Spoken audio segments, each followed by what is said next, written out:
The topic of this presentation is the lottery of the future, presented by June Umali and narrated by Roscoe Umali. The business objective is to create an offshore lottery operation that will be innovative, more cost-effective, highly profitable, and simply better than the existing models. In order to project the future, we must first learn and understand the past. The lottery has been around since the beginning of recorded history. Last year, the biggest prize pool of any lottery in the world, totaling over 2 billion euros or $2.8 billion, was won in Spain. In March of this year, $370 million was won in the MegaMillions lottery and is now the largest U.S. jackpot ever. The total 2006 revenues derived from the gaming industry breaks down as follows. The casino total was $96.1 billion, and the lottery total was $200 billion. As you can see, the lottery revenues overseas more than doubled that of the U.S.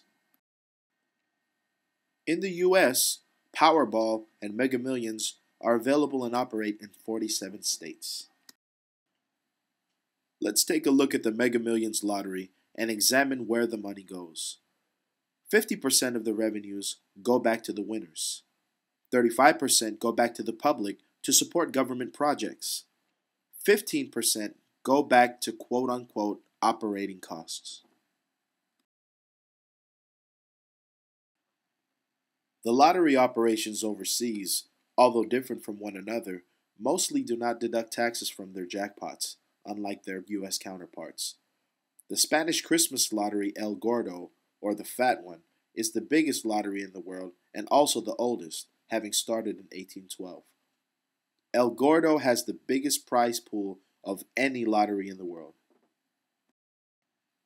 The odds of winning the El Gordo this year could reach 1 in over 28 million, based on their projection that the jackpot could reach $4 billion at the cost of $200 per lottery number. These consist of 10 tickets that can also be purchased separately at $20 each. However, if the tickets are purchased individually, the odds will increase to 1 in 285,714,286 to win. These are the odds of winning the German state lottery. China has two lotteries, namely the sports lottery and the China welfare lottery. As seen here, the China welfare lottery alone had a total sales of $105.4 billion last year. India has a weekly jackpot with the old Super Lotto 649 system.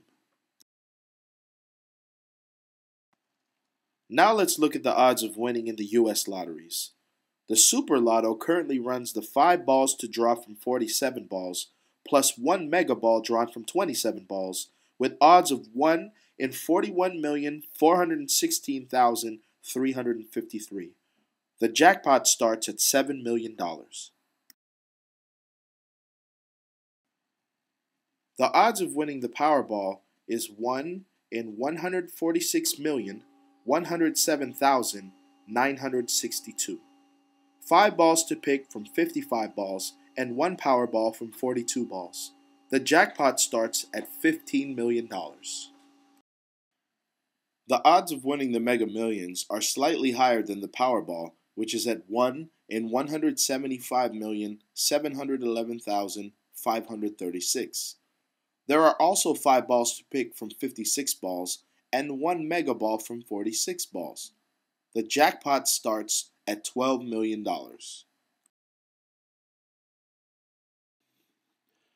To calculate the lottery odds, let's take the MegaMillions as our example model. This is a two-part equation.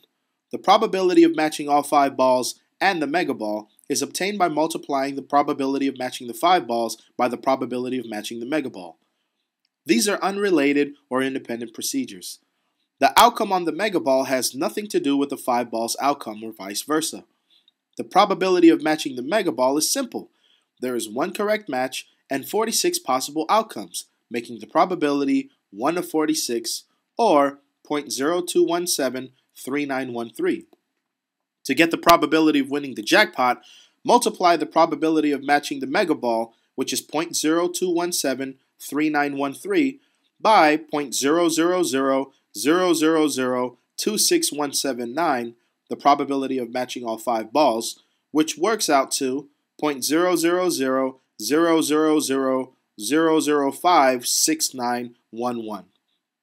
Converting the decimal into whole numbers, 1 divided by 0.0000000056911, the odds will be 1 in 175,711,536 to win. After looking at the different lottery systems, the following will be the criteria of our business model. The cost of LOTF's lottery ticket will be $1. The starting jackpot will be set at $20 million, but could easily reach more than $1 billion because it will be drawn 3 times a week, which is 50 drawings more. There will be 5 balls to pick from 57 balls, plus 1 gigaball from 47 balls. The odds to win is 1 in 196,793,982. To better understand these odds, here are some simple anecdotes. In summary, if LOTF's wagers odds to win is 1 in 196,793,982, this is also the reciprocal or direct opposite of LOTF's odds to lose. The higher the wager's odds to win is inversely proportional or opposite of the lottery operator's odds to lose. As owner-operator and not as administrators for state or country lotteries, we can appropriate our earnings and charitable allotments in the following manner.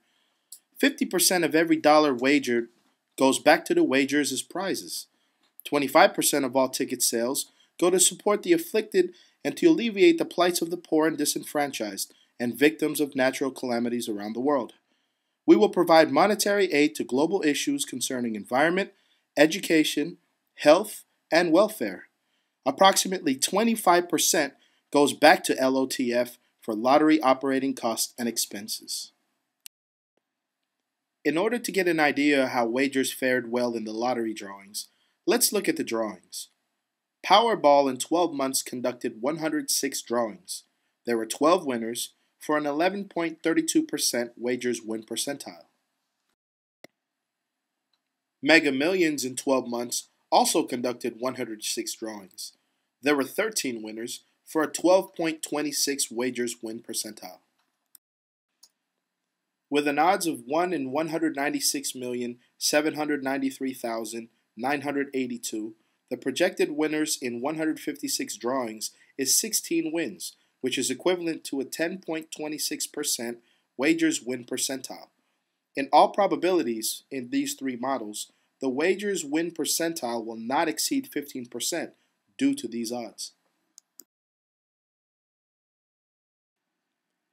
In projecting to capture just 1% of the total lottery revenues of $200 billion, LOTF will gain a more decent rate of return. U.S. sales were $57.4 billion in 2006, and once the operating costs were factored in, the rate of return was 42.40%. Lottery sales overseas was $142.6 billion, with a relatively close 42.86% rate of return. With an initial startup capital of $20 million and standby reserve of $20 million, our projected rate of returns will be 590% or 1,180%. The most notable businessman to exemplify our business model would be Sheldon Adelson. He entered the casino business with virtually no knowledge or experience in 1995. In just 3 years, he changed the way casinos in Vegas and overseas operated their businesses. By making a small adjustment in the existing casino model, he became the 6th richest man in the world, according to Forbes' latest ranking. In emulating his formula in Vegas, wherein his initial capital was $1.63 billion, we are applying the same principles and philosophy in the lottery business, but with a much lower startup and working capital of just $20 million and a standby reserve of $20 million. The initial capital will be recouped in just the fifth to the sixth month of operation as projected, because the casino business will break the $200 billion revenues it generated last year by at least 10% this year and the forthcoming years. After 3 years, the projected total net income will be about $1.8 billion. Repayment of the short-term note of $20 to $40 million with 30% interest can be paid up within 1 year. This concludes the first of 2 parts of this presentation. Thank you very much for giving us this opportunity, and we hope to hear from you soon.